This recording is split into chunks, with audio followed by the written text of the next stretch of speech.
2000માં મારા ઘરે રાજકોટ નાગરિક બેંકમાંથી નોટિસ આવી, એટલે મને કોઈ વસ્તુની ખબર નહોતી, એટલે મેં તોડીને ફેંકી દીધી.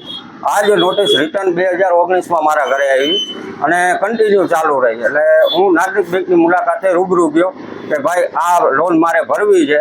ચેકબુક પાસબુકને મારા આઈડી કાર્ડ ત્યાં મેં કહ્યા કે હાલ્યો મારે લોન ભરવી. તો એ લોકો કે ઉપર જાઓ લોન વિભાગમાં. મેં ના પાડી કે ભાઈ હું આ જ ઓફિસમાં ભરીશ. એટલે એને કારણ પૂછ્યું. મેં કે તમે જો આ વ્યક્તિ હું નથી, છતાંય તમે આ કન્ટિન્યુ મારા ઘરે નોટિસ મોકલો છો. એટલે એ લોકોએ ઉપરથી જેનું રજીસ્ટર મંગાવ્યું ને જોયું તો એ વ્યક્તિ બીજો હતો. એટલે ત્યારે એ લોકોએ મને એવું કીધું કે અમારાથી થોડીક ભૂલ થઈ ગઈ છે. એમને ટાઈમ માંગ્યો કે અમે સુધારો કરી દઈશું. હવે એને ઘણો ટાઈમ થઈ ગયો ને મને બહુ ધક્કા ખવડાવ્યા ને એનો સુધારો કાંઈ થયો નહીં. પછી મેં ડાયરેક્ટ ગયો વકીલ આગળ, વકીલને વાત કરી. વકીલે મને એવું કીધું કે તમે આ ન કરો, પહેલાં તમે રિઝર્વ બેંકમાં તમે જાણ કરો. એટલે મેં રિઝર્વ બેંકમાં એક અરજી મોકલી. અરજી મોકલવાથી 2 દિવસની અંદર એ લોકોએ મને એના લેટર પેડમાં માફી માંગી અને વાત ત્યાં પૂરી કરી. થોડોક ટાઈમ થયો એટલે મેં પાછી એક લોન મેકી એટલે મારી લોન કેન્સલ થઈ. કેન્સલ થવા પાછળનું કારણ મેં જાણ્યું અને ત્યાંથી લેખિતમાં માંગ્યું તો એવું જાણવા મળ્યું કે મારો સિબિલ ડાઉન છે. સિબિલ ડાઉન હોવાથી મેં ત્યાં ડોક્યુમેન્ટ પ્રૂફ માંગ્યા કે ભાઈ તમે મને આ કોઈ પણ ડોક્યુમેન્ટ આપો. ડોક્યુમેન્ટ લઈ અને પાછો હું ચેરમેન પાસે ગયો. ચેરમેનને મેં લેખિતમાં અરજી કરી કે ભાઈ આ વ્યક્તિ હું નથી, છતાંય આ લોકો મને આવું કન્ટિન્યુ હેરાન કર્યા રાખે છે. મારું નામ આ લોનમાંથી કાઢતા નથી. અને એ લોકો બે દિવસ પછી પાછું લખીને આપે છે કે ભાઈ અમે તમારો સિબિલ સુધારી દીધો છે. આ 2019ની વાત છે. હવે આ વસ્તુ કન્ટિન્યુ આ હાઈલા જ રાખ્યું ને મારે જરૂરિયાત હોય, મારા ઘરે દવાખાના હોય, મને લોન ત્યારે મળી નહીં. પછી મેં કંટાળીને એક વકીલ રાખી. વકીલ દ્વારા મેં ત્યાં નોટિસ દેવડાવી. તો વકીલે એમાં કંઈ કામ કર્યું નહીં અને એનો જે તે જવાબ આવ્યો એના વકીલનો એમાં એવું લખ્યું હતું કે ભાઈ અમે જરૂરી સુધારો કરી દીધો છે અને ઉલટાનું જે તે ધમકી એવા શબ્દનો એમાં નોટિસમાં એને પ્રયોગ કર્યો હતો. એટલે પછી કંટાળીને મેં આ વસ્તુ મૂકી દીધી. હવે આ જે આટલો ટાઈમથી આ વસ્તુ હાઈલા જ રાખે છે. મારે લોનની જરૂર છે, મને લોન મળતી નથી અને મારી આગળ ઓછામાં ઓછા આને વિરુદ્ધના 150 થી 200 પેજ છે મારી પાસે કે આ બધામાં પુરાવો થાય છે આ લોકો ખોટા છે. 2020માં છેલ્લે મેં કંટાળીને કાગળિયા બધાય ઘરે મેકી દીધા. હવે મારે આ વસ્તુ કંઈ કરવી નથી, હું થાકી ગયો. કેવડાક રૂપિયા મારે બગાડવા, ધંધો ખોટી કરીને મારે કન્ટિન્યુ દોડ્યા રાખવું.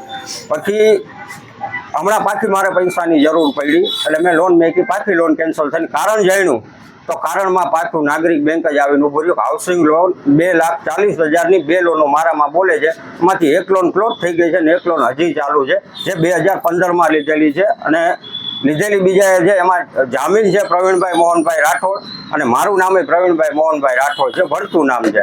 હવે આ વસ્તુથી કંટાળીને છેલ્લે મેં 28/1/2025માં મીડિયાની સામે આવી અને પબ્લિક સામે આ વાત મૂકી કે ભાઈ મને આ પ્રોબ્લેમ થાય છે.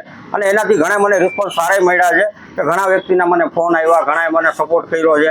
અને ત્યારબાદ 2 કલાક પછી મને જ્યાં અહીંથી મીડિયાવાળા બેંકની મુલાકાતે ગયા હતા એના ફોનમાંથી ફોન આવેલો કે ભાઈ તમે અહીંયા વાત કરો. મેં ત્યાં વાત કરી, મીડિયાવાળાનો જ ફોન હતો. એટલે એમાંથી મેં વાત કરી એટલે એ લોકોએ મને એમ કીધું કે તમે બેંકે આવો, તમારો સિબિલ કાઢીને અમે દઈ અને તમે 2019 પછી અમને કોઈ દી મળ્યા નથી, તમારે મળીને અમને વાત કરવી જોઈએ. એટલે મેં કીધું ભાઈ હું તમને મળેલો છું 2019 પછી. તો એ લોકો કોઈ વસ્તુ માનવા તૈયાર નહોતા. એટલે મેં એને આ બતાવ્યું કે આ 2019 પછી હું તમને મળ્યો છું કે નથી મળ્યો, આનું ડોક્યુમેન્ટ પ્રૂફ છે. હવે તમે શું કાર્યવાહી કરી? અત્યારે એ લોકોએ મને પાછો ત્યાંથી સિબિલ કાઢીને દીધો. સિબિલની અંદર એવું બતાવે છે કે તમારો સિબિલ બહુ સારો છે. હવે એ સિબિલ મને કંઈક 782 બતાવે છે. આ ડોક્યુમેન્ટની અંદર 782 બતાવે છે. 2 કલાક પછીનો આવે છે 486. 2 કલાક પછી. તો એક દિવસમાં આટલો સિબિલ કેવી રીતે ઘટી શકે? એટલે આ બધી વસ્તુથી હવે થાકી ગયો છું. બહુ પૈસા મેં મારા બગાડ્યા છે. હવે હું હાઈકોર્ટના દ્વાર ખખડાવી અને મારા એડવોકેટ પ્રશાંત ચાવડા અત્યારે મારો કેસ સંભાળી રહ્યા છે અને આજે ગઈકાલે મારી પિટિશન હાઈકોર્ટમાં દાખલ થઈ ગઈ છે. ન્યાયની માંગ હવે જે કોર્ટ નક્કી કરે એ મારે નક્કી નથી કરવાનું, કોર્ટ નક્કી કરશે કે મારી જે નુકસાની મને જે તે આવી છે હું આટલો હેરાન થયો અને મારી નુકસાનીની ભરપાઈ કોણ કરશે? તો તમે શું કામ ધંધો કરો છો અને તમારા નામે લોન કેટલી બોલે છે, કેટલા લાખની? હવે નાગરિક બેંકે તો બે લોન 2,40,000ની બે વ્યક્તિને આપેલી હતી, પણ એ લોકોએ જે મારા સિબિલમાં જે તે પાન કાર્ડની ચડાવેલું છે એના હિસાબે જીવન કોમર્શિયલ બેંકમાં 3-3 લાખની 4 લોનો બીજી બોલે છે. હવે જીવન કોમર્શિયલ બેંકની મેં રૂબરૂ મુલાકાત લીધી છે. એ લોકો એને મને એવું કીધું કે ભાઈ અમારામાંથી અહીંથી કોઈ વસ્તુ પ્રોસેસ થયેલી નથી, આ 2015માં જે તે વસ્તુ બની છે એના કારણે આ તમારામાં પાન કાર્ડ એડ થઈ ગયું છે, જે ભાઈ છે પ્રવીણભાઈ મોહનભાઈ રાઠોડ એમનું.